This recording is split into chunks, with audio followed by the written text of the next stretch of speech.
This is Huawei Nova 11 Pro, and today I will show how you can scan a document into a PDF file on this device. So first, you will need to launch the Camera app, then open More section, select the Documents mode. Once entered, you will need to take your document and take a photo of it. Once the picture is taken, you will need to go ahead and, open it. Then tap at the More section, choose the Print or Export as PDF.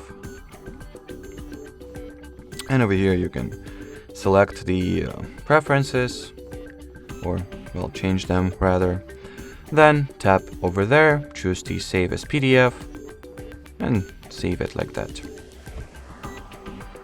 Once the PDF file will be successfully saved, you can access it, work with it, do whatever you please. Alrighty, so that will be it for